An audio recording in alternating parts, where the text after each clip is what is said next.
સુરત રાંદેર વિસ્તારના હળપતિવાસ ગામમાં ગઈકાલે સાંજે થયેલી એક ઘરેલુ કંકાસમાં પતિ સાથે આવેલા મિત્ર પર પત્ની અને તેના ભાઈએ ચપ્પુ વડે હુમલો કરતા પતિના મિત્રનું મોત નીપજ્યું હતું।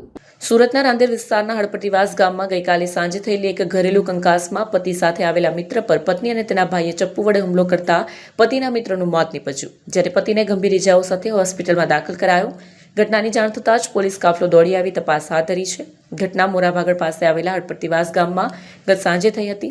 ઘર કંકાસના લીધે પત્નીથી અલગ રહેતા પતિ મિત્ર સાથે બાળકોને મળવા પત્નીના ઘરે આવ્યો હતો, જ્યાં બંને વચ્ચે ઉગ્ર બોલાચાલી થઈ હતી। મામલો એટલો ગંભીર બની જતા પત્ની અને તેના ભાઈએ મળી ચપ્પુ વડે હુમલો કર્યો, જે હુમલામાં પતિના મિત્રનું મોત નીપજ્યું, જ્યારે પતિને ગંભીર ઇજાઓને પહોંચતા હોસ્પિટલમાં દાખલ કરાયો હતો। ઘટનાના પગલે રાંદેર પોલીસે તાત્કાલિક દોડી આવી આગળની તપાસ હાથ ધરી છે। કેમેરામેન હકીમ શેખ સાથે વસીમ હાસમીનો રિપોર્ટ, આઝાદ ન્યૂઝ, સુરત। રોહિતભાઈ પ્રવીણભાઈ દેવી પૂજક। રોહિતભાઈ, શું ઘટના બની, તમને કેવી રીતના ખબર પડી?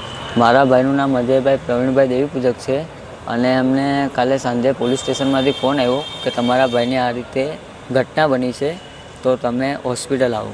કયા પોલીસ સ્ટેશનમાંથી ફોન આવ્યો, કેવો ફોન આવ્યો?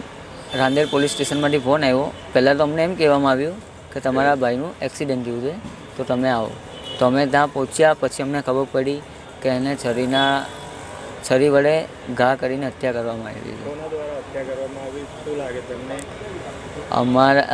હવે જે મારો ભાઈ છે ને, એનો એક ફ્રેન્ડ છે, એની એક વાઈફ હતી અને 3 છોકરા છે ઓલરેડી, અને ભાઈ બીજી વાઈફ લઈને આવ્યો છે ને એમના બે પતિ પત્નીનો ઝઘડો હતો। એમાં મારો ભાઈ સમાધાન માટે ગયો હતો ખાલી એમની સાથે, એમાં બી ભાઈ એનો ફ્રેન્ડ હતો ને એ લઈ ગયો કે અજય તું ચાલ મારી સાથે, આપણે ત્યાં જવાનું છે।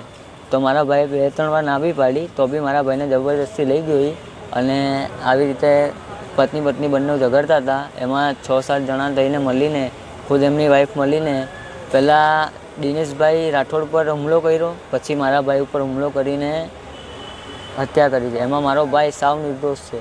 તમારા ભાઈની ઉંમર કેટલી છે? મારા ભાઈની ઉંમર 20 વર્ષ છે। લગ્ન થઈ ગયા છે? ના, મેરેજ નથી થયા। આ જે માયરા એ લોકો કોણ સાંભળ્યા, બીજી બૈરીવાળા હતા કે પહેલી બૈરીવાળા?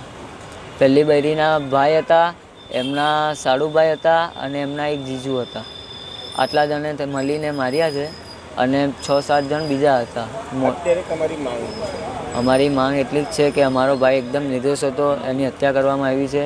સરકાર તરફથી અમને ન્યાય મળવો જોઈએ, એટલી અમારી અપીલ છે।